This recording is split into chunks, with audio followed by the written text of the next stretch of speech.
하나님께서 기뻐 받아주시는 믿음의 예배가 되기를 주님의 이름으로 축원을 드립니다. 오늘 이 예배를 통해서 또 말씀을 통해서 우리 가운데 놀라운 치료와 또 회복과 또 변화함과 또 새롭게 됨의 은혜가 일어나기를 주님의 이름으로 축원을 드립니다. 지난 수일에 제가 말씀을 한번 드렸는데요, 존 맥스웰이 쓴 유명한 책 중에 리더십의 법칙이라는 책에 이런 내용이 나옵니다. 1912년 4월 14일 밤 그 거대하고 호화스러운 그 타이타닉 호가 이제 북대서양의 그 빙산을 만나가지고 침몰을 하는 그 역사적인 사건을 여러분들은 잘 아실 겁니다. 사망자만 무려 1513명이 나올 정도로 엄청난 피해를 본 그런 최악의 이제 재난 사고였습니다.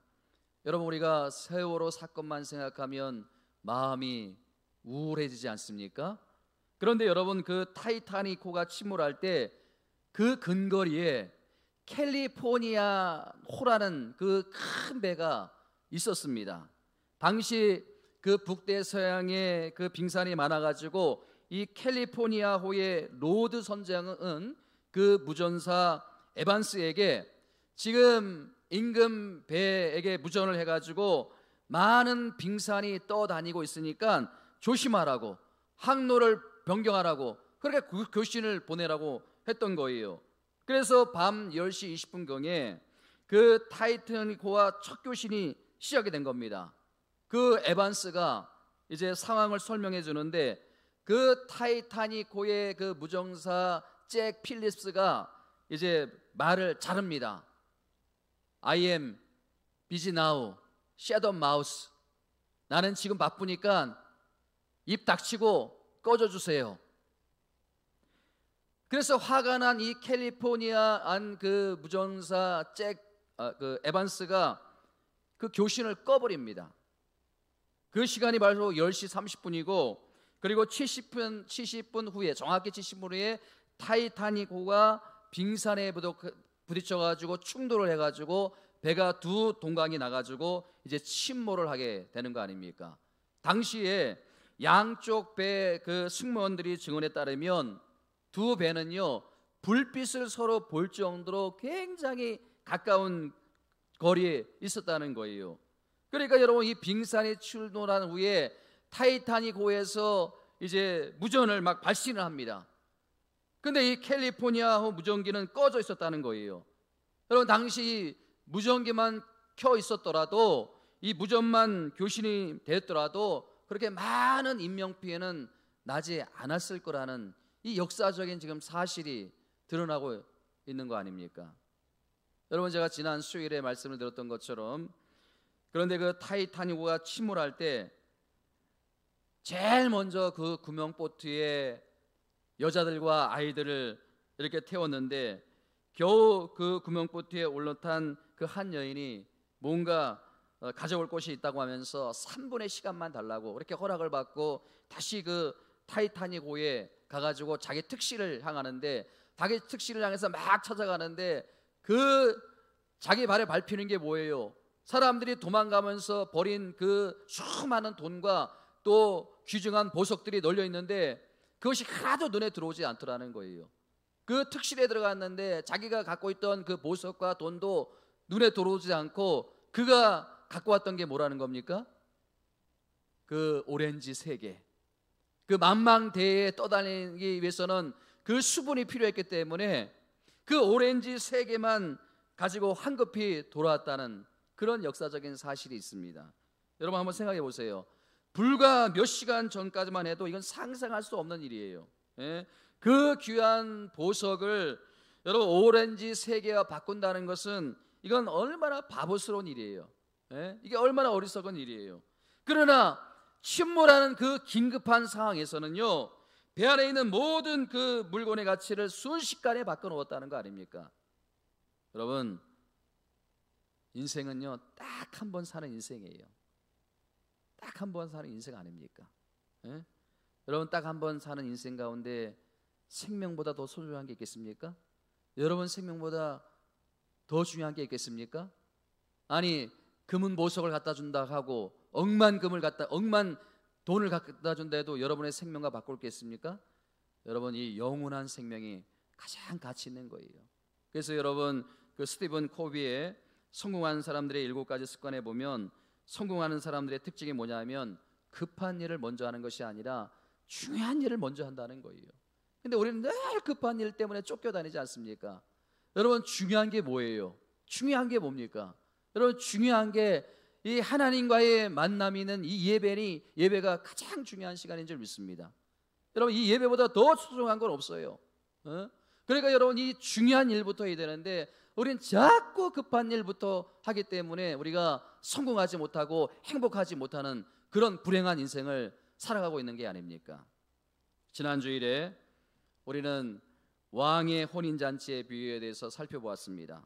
천국은 마치 자기 아들을 위해서 혼인잔치를 베푼 임금과 같다, 이런 말씀을 드렸는데, 여러분, 왕이 혼인잔치를 다 준비하는 거예요. 왕이 그 만난 음식도 다 준비하는 거예요. 그래서 종들을 보내가지고 사람들을 초청하는데 응하는 사람이 있는가 하면 응하지 않는 사람이 있더라는 거 아닙니까?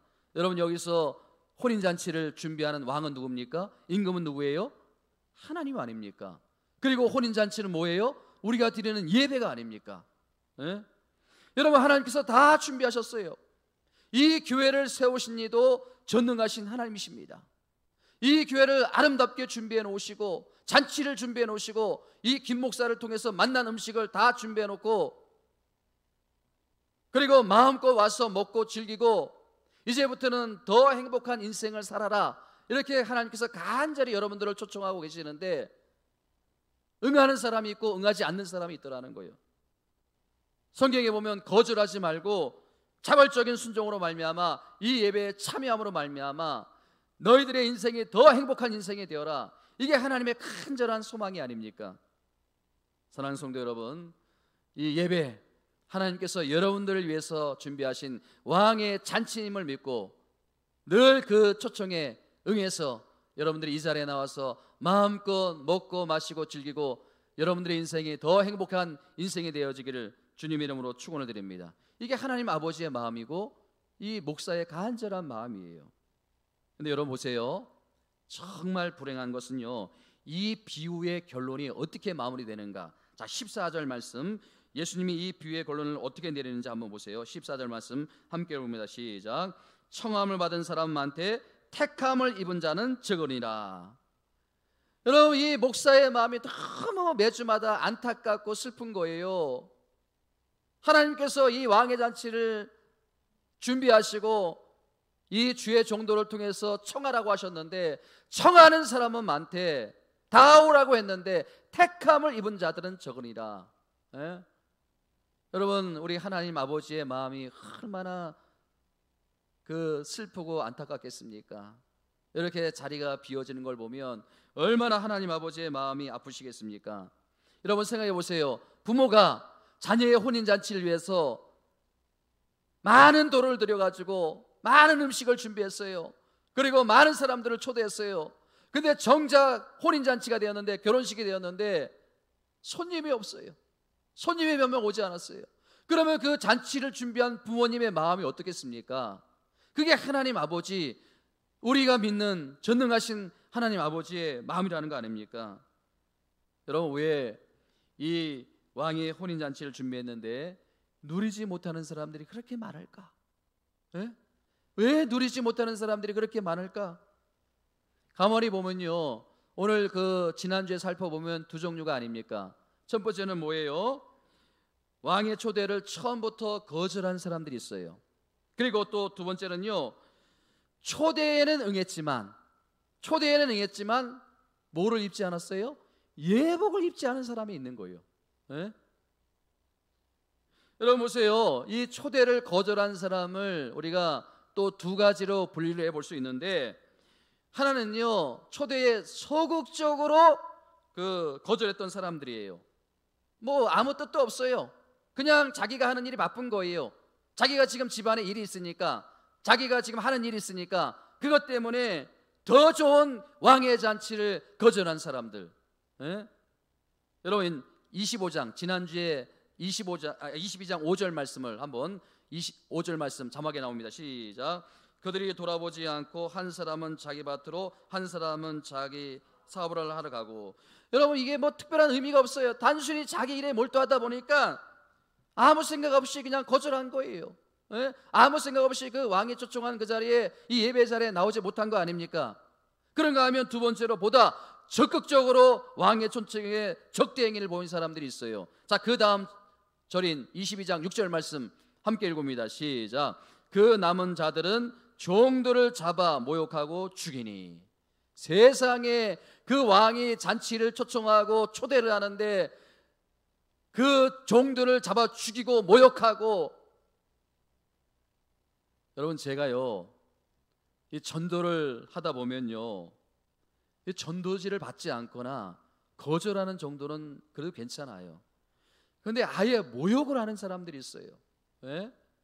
전도를 하다 보면요, 아니 지금 이 길거리에서 이렇게 전도하는 거 불법인지 아시냐고 막 따지고, 심지어는요 전도지를 뿌리치고 아니면 전도지를 받아서 찢어버리는 사람도 있고, 전도지를 아무데나 버리는 사람도 있고.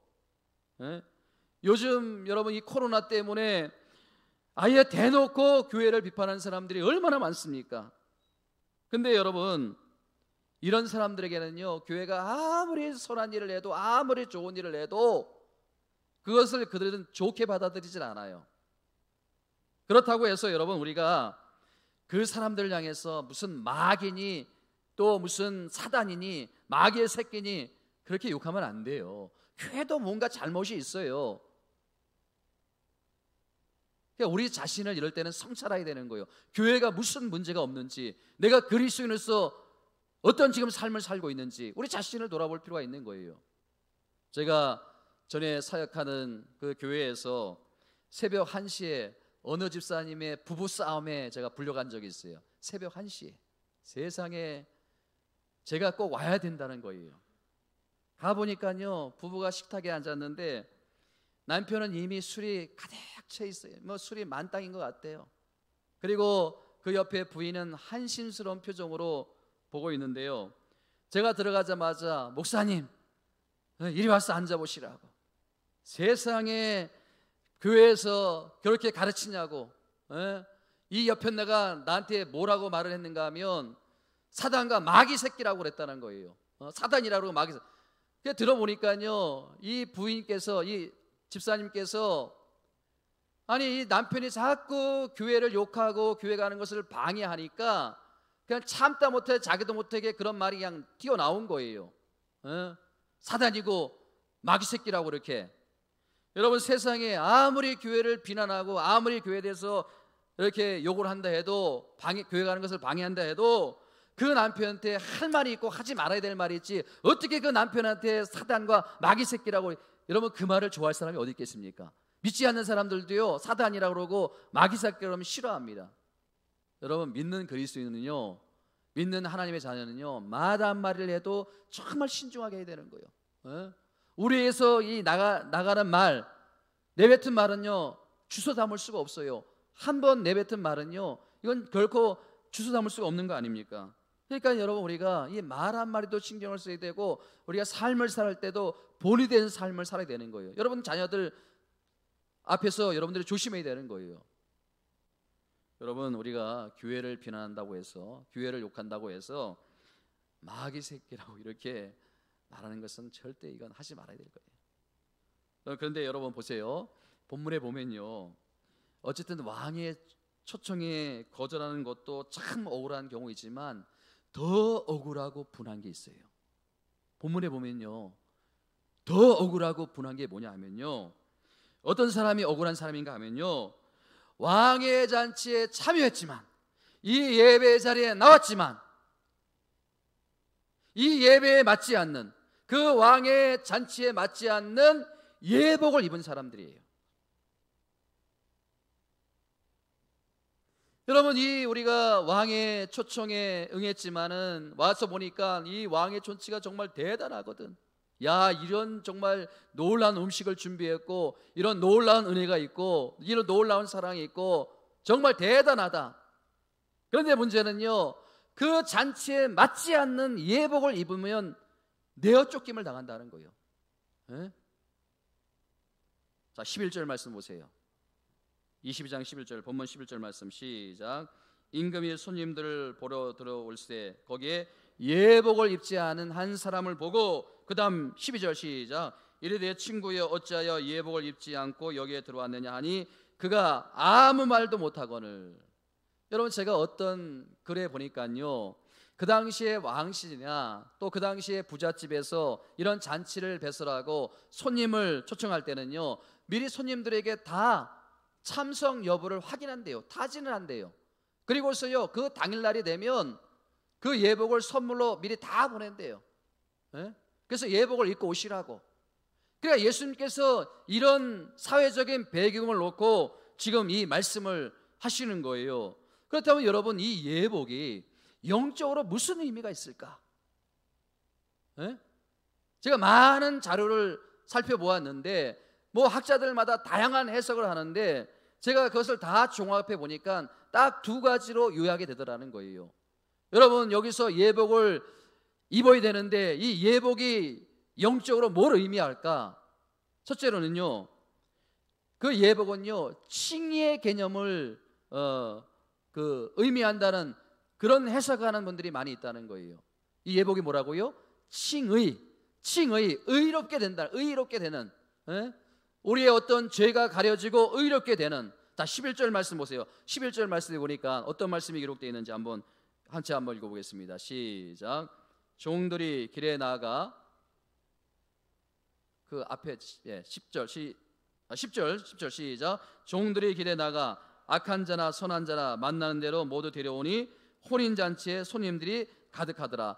여러분, 이 말씀 속에서 저는 깨닫게 되는 놀라운 진리가 있는데 뭐냐 하면, 여러분, 그 왕의 잔치에 혼인에 참여할 자격이 있는 사람이 누구라는 거예요? 악하다 선하다 이게 아니에요. 악한 사람이나 선한 사람이나 다 올 수 있는 거예요. 그리고 그 자격이 뭐냐? 여러분, 악하다 선하다 도덕적이고 윤리적인 기준이 아니라 왕이 보내준 예복을 입었느냐 입지 않았느냐, 이것이 유일한 기준이라는 거예요. 예? 그러니까 여러분, 이 교회는요, 뭐 도덕적으로 윤리적으로 문제가 있다 없다 이게 문제가 아니고요, 누구나 다 오는 것이 교회라는 거예요. 여러분, 한번 교회를 보세요. 예? 세상에 이 교회에 보면요, 이렇게 한다는 사람도 있나, 그런 사람도 보여지고요, 세상에 이렇게 도덕적으로 윤리적으로 문제가 있는 사람이 있나, 그런 사람도 이 교회에 나와서 앉아 있는 거 아닙니까? 그러니까 여러분 보세요, 이 교회는요, 어떤 선한 행위나 어떤 뭐 그런 옳지 못한 그런 기준이 아니고 예복을 입었느냐 입지 않느냐, 이것이 유일한 기준이라는 거예요. 이것이 유일한 기준. 예? 근데 여러분, 제가요, 이 혼인잔치의 비유를 상상을 한번 해봤어요. 여러분, 한번 상상력을 동원해 보세요. 갑자기 여기저기서 막 오라고 이제 초청을 했어요. 그러니까 미리 옷을 보낼 수 없는 사람도 있지 않겠습니까? 예? 거절한 사람들이 있기 때문에 그 잔치집은 채워야 되니까, 그래서 여기저기 막 그날에 가가지고 오라 그랬어요. 사람들이 와요. 예복을 입지 않았어요. 그러면 그 종들이 그 예복을 딱 입구에서 준비해 놓고 그 예복을 하나씩 주지 않겠습니까? 그래서 탈의실로 가서 옷을 갈아입고 막 그런 상황인데, 여러분 보세요, 어떤 사람이 그 예복을 정말 좋아할까? 에? 어떤 사람일수록 그 예복을 받는 것을 기뻐했을까? 어떤 사람일까요? 그 옷이, 지금 입고 온 옷이 누추한 사람들, 지금 입고 온 옷이 더러운 사람들, 쉽게 말하면 노숙자, 그런 사람들이 그 예복을 정말 좋아하지 않았을까? 저는요, 학교 다닐 때 교복을 굉장히 좋아했어요. 교복 입는 것을 좋아했어요. 왜 그랬을까요? 가난해서 옷이 없었어요. 입을 옷이 없었어요. 그래서 학교 갈 때 교복 입는 것이 너무 좋았고요, 학교 갔다 와서도 교복을 잘 벗지 않았어요. 군대 갔다 와서도 마찬가지고, 군복이 너무 좋더라고. 세상에 휴가 나오니까 군복 입고 다니는 게 너무 좋아요. 여러분, 초대는 받았는데 이 옷이 너무 누추한 거예요. 근데 그 예복을 주니까 얼마나 그게 좋아요. 예? 전혀 옷에 대해서 신경 쓸 일이 없는 거예요. 그러니까 여러분, 어떤 사람일수록 이 예복을 좋아할까? 근데 반면에 또 어떤 사람일수록 이 예복을 싫어할까? 어떤 사람일수록 예복이 싫어할까요? 자기가 입고 온 옷이 너무 좋을 때, 메이커 오실 때, 예? 그런 옷을 입고 왔는데 예복을 주니까 예복이 입기 싫은 거예요. 예? 그래서 예복을 주고 갈아입으라니까 사양을 하는 거예요. 나 지금 너무 멋지게 입고 왔다. 이 옷 이게 얼마짜리인지 모르느냐? 어? 이 잔치에 걸맞는 옷을 입고 왔다. 사양을 하는 거예요. 여러분 보세요. 구약 성경에 보면요, 옷을 갈아입는 장면이 나옵니다. 예? 여러분 그 창세기 말씀에 보면 아담과 하와가 하나님께서 절대 따먹지 말라고 하는 선악과를 따 먹은 다음에 이게 부끄러움이 느껴지고 창피함이 느껴지고, 그러니까 너무 부끄럽고 창피하니까 뭐로? 무화과 나무 잎을 가지고 자기 옷을 입고서 중요한 부분을 가려버리지 않습니까? 예? 옷을 만들어서 무화과나무 옷을 만들어가지고, 여러분 창세기 3장 7절 말씀 함께 읽어봅니다. 시작. 이에 그들의 눈이 밝아져 자기들이 벗은 줄을 알고 무화과나무 잎을 엮어 치마로 삼았더라. 예? 여러분 옷을 입은 거예요, 처음으로. 그러니까 여러분 에덴 동산에서 남녀가 벌거벗고 있었는데도 부끄러움을 모른 거예요. 예?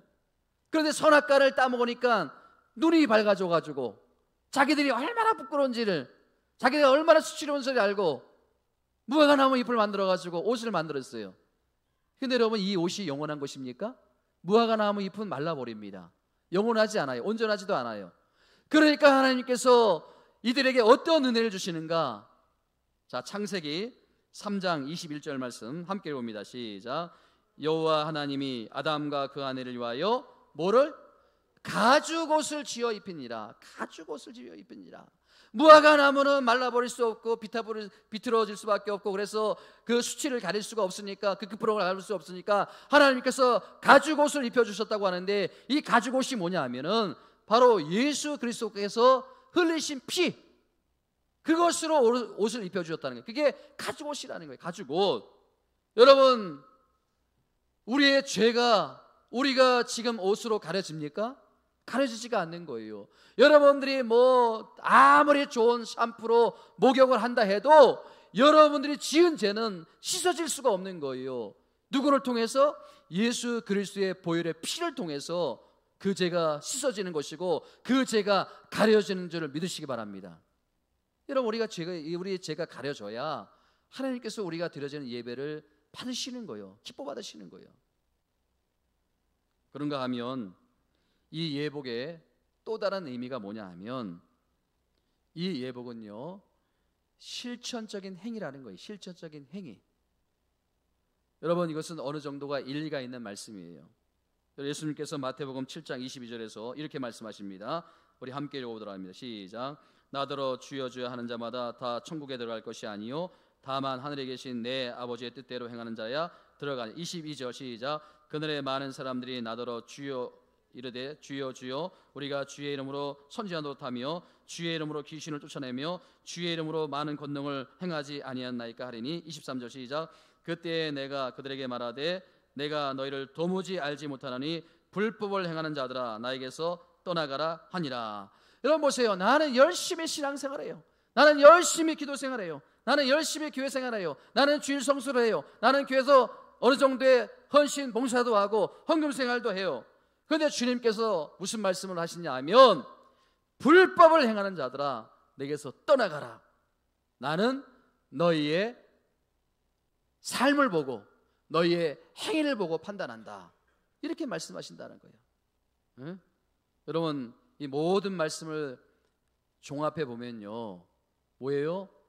이 예복은요 우리의 변화된 삶, 변화된 삶이라는 거예요. 변화된 삶.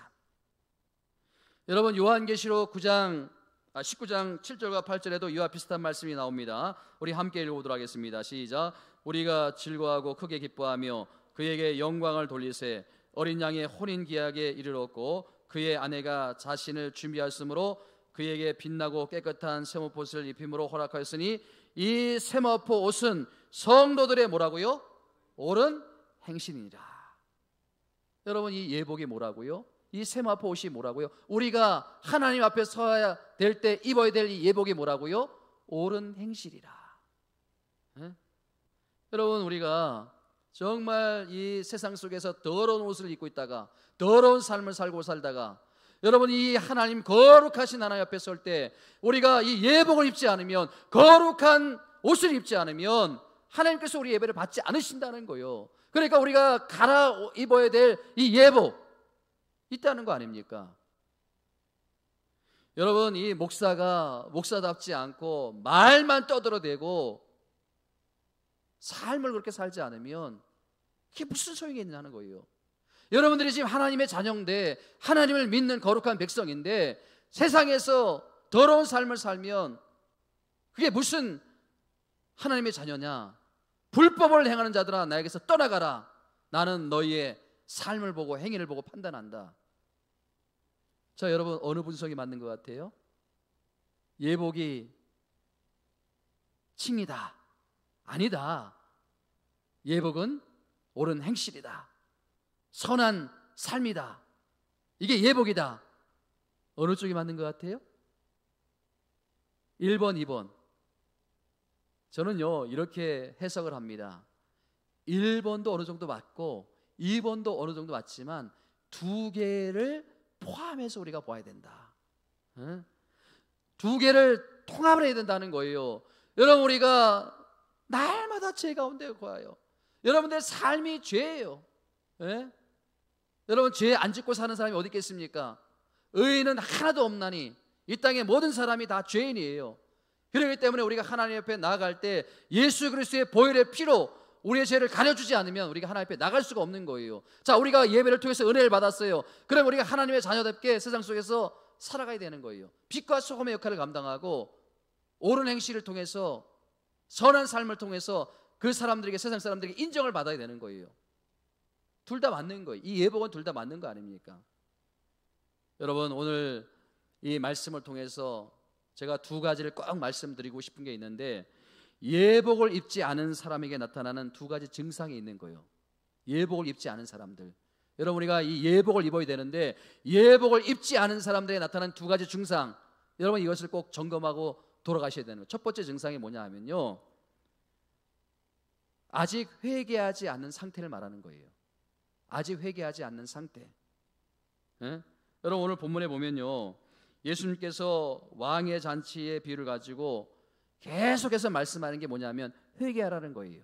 회개하라, 회개하라. 이 바리새인들아, 서기관들아, 백성들의 장로들아, 회개하라. 근데 그들은 어떤 반응을 보이세요? 어떤 반응을 보이니까? 자, 여러분 22장 15절 말씀 보세요. 22장 15절 말씀 보니까 함께 읽습니다. 시작. 이에 바리새인들이 가서 어떻게 하면 예수를 말의 올무에 걸릴까 상의하고. 세상에, 예수님께서 그렇게 깨닫기를 원하시는데 이들의 생각은 뭐예요? 예수님을 어떻게 하면 죽일까? 또 보세요. 여러분 21장 45절에 보면 예수님께서 포도밭 비유를 가지고 회개를 촉구하니까 이들이 어떤 반응을 보이는가? 한번 같이 한번 읽어봅니다. 45절 시작. 대제사장들과 바리새인들이 예수의 비유를 듣고 자기들을 가리켜 말씀하신 줄을 알고, 또 46절 시작.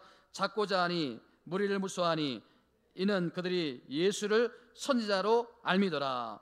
여러분 보세요. 예수님께서 계속해서 비유의 말씀을 들어주시는 거예요. 알아듣지 못하니까 알아들으라고 계속해서 비유의 말씀을 설명하시면서 그 공통점이 뭐냐면 회개하라는 거예요. 너희들 돌이키라는 거예요. 너희들 그렇게 살면 안 된다는 거예요. 깨닫고 돌이켜 구원을 받으라는 거 아닙니까? 제발 늦기 전에 돌이키라는 거 아니에요. 제발 늦기 전에 깨달으라는 거 아니에요. 얻어받지 말고. 여러분, 신앙생활의 가장 중요한 것은요, 그가 얼마나 거룩하고 얼마나 완벽한 삶을 사느냐, 이게 아니에요.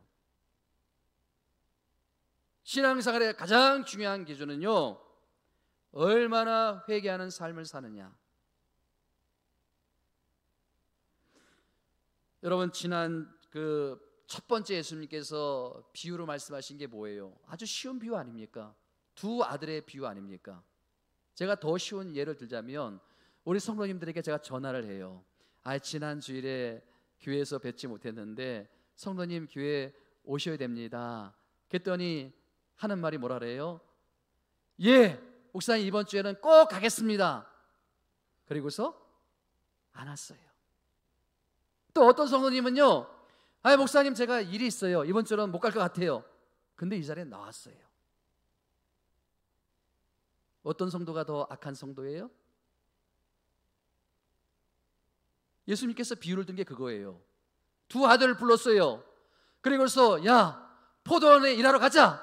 그러니까 첫 번째 아들 놈은 예, 아버지 그렇게 하겠습니다. 그리고서 안 갔어요. 둘째 아들 놈은요, 뭘 했습니까? 면전에 놓고 아버지 싫어요. 그리고서 가만히 생각해 보니까 그게 아니거든.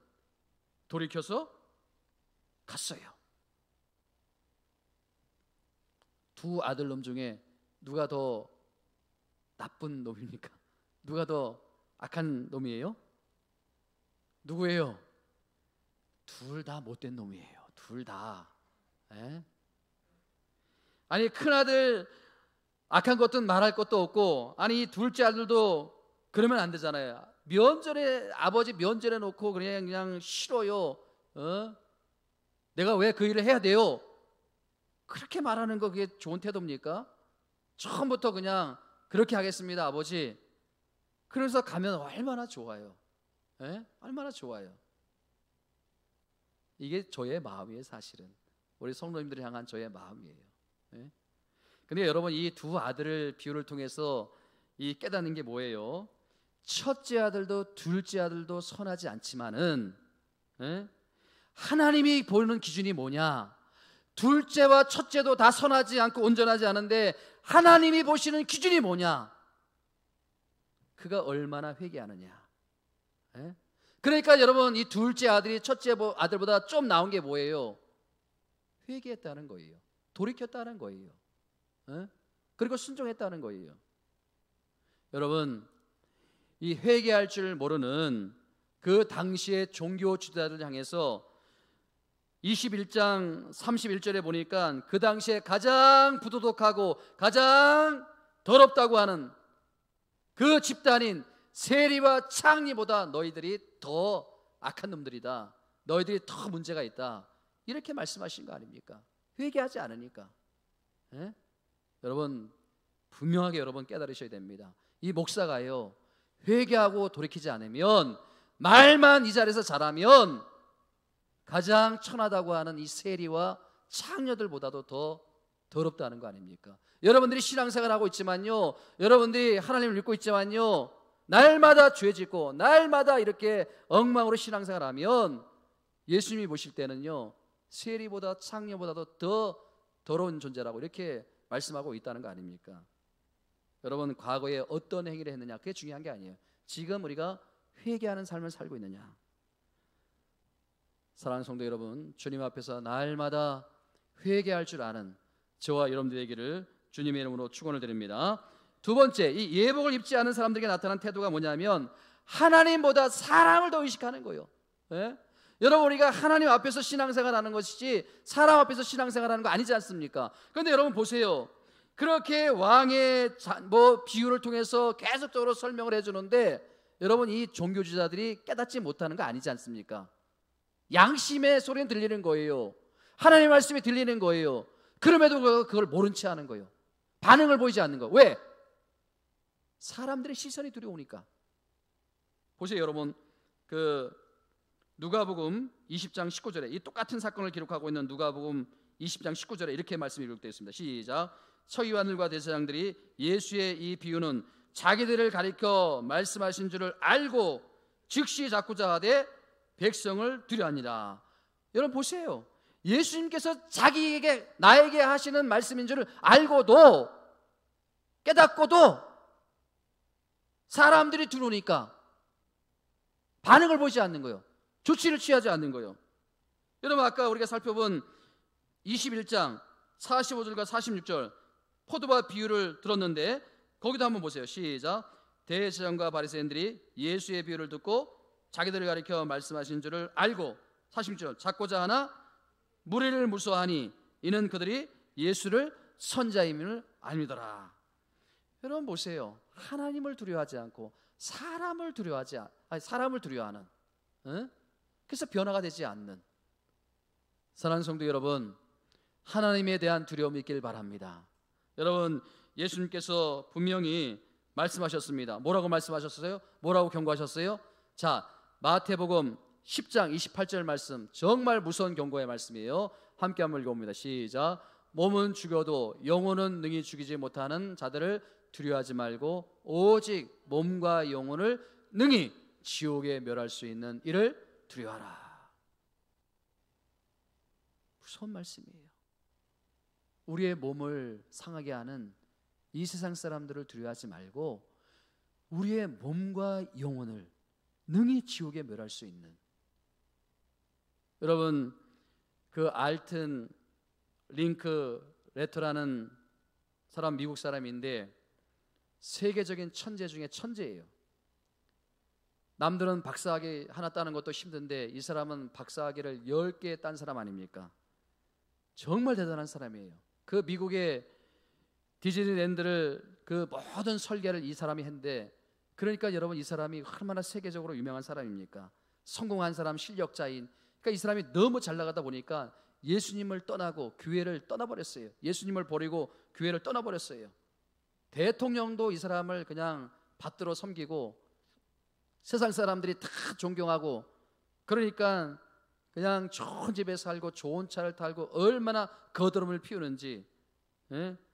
그런데 여러분 그 무너진 것은 한순간이었어요. 한순간에 무너지고 맙니다. 자기 생명처럼 사랑하는 14살 된 외동딸이 가출하더니 이런 편지를 썼어요. 아빠 걱정하지 마세요. 내 인생은 내가 책임지고 살 겁니다. 여러분 끔찍하게도요, 이것은 자기가 예수님을 떠나고 교회를 떠나고 자기가 지금 주장했던 그 삶의 가치관이었어요. 삶의 가치관이었어요. 그런데 며칠 후에 딸이, 그 외동딸이, 그 금쪽 같은 외동딸이 자살했다는 소식이 들려왔습니다. 여러분 그 딸의 시신을 안고 얼마나 통곡을 하면서 후회를 했는지, 그가 통곡하면서 이렇게 절규를 했습니다. 내가 교회를 떠나지만 않았어도, 내가 내 딸을 교회에 한 번만 데려갔어도 내 딸이 이렇게 되지는 않았을 텐데, 내가 하나님을 버리고 교회를 떠났더니 내 생명과 같은 딸이 이렇게 되었구나. 내 인생이 이렇게 끝나는구나. 그렇게 회개하고 그제서야 그가 하나님께로 다시 돌아왔다는 거예요. 저는 오늘 말씀을 이렇게 맺고 싶습니다. 우리는 이미 왕의 초청에 응한 사람들입니다. 이 예배 자리에 나온 사람입니다. 그렇다면 하나님이 주신 그 예복을 갈아입어야 내쫓김을 당하지 않는 거예요. 지금 나의 삶과 신앙생활을 돌아보며 믿음으로 살지 못함을 회개하고 돌이키는 은혜가 있기를 여러분들에게 일어나길 주님의 이름으로 축원드립니다. 또 여러분, 우리가 사람을 두려워하고 사람을 의식하는 신앙생활이 아니라 우리의 몸과 영혼을 주관하시는 하나님 앞에 우리의 신앙과 우리의 믿음이 바로 서게 되기를 주님의 이름으로 축원을 드립니다. 여러분, 하나님이 없다면요, 나는 내 인생을 멸망으로 인도할 뿐입니다. 어거스틴이 고백한 거 아닙니까? 하나님이 없다면 나는 내 인생을 멸망으로 인도할 뿐이다. 하나님이 없다면요, 여러분들의 인생은 의미가 없습니다. 세상 사람들 의미가 없어요. 죽음으로 다 끝나는 거예요. 사랑하는 성도 여러분, 잔치집에 초청을 받았다면 주님이 입혀주시는 그 예복을 갈아입고 이 잔치가 나를 위한 잔치라는 것을 믿고 마음껏 누리고 즐기면서 이제부터 여러분들의 인생이 행복한 인생이 되어지기를, 또 또 여러분의 가정이 행복한 가정이 되어지기를 주님의 이름으로 축원드립니다. 우리 함께 찬양 드립니다.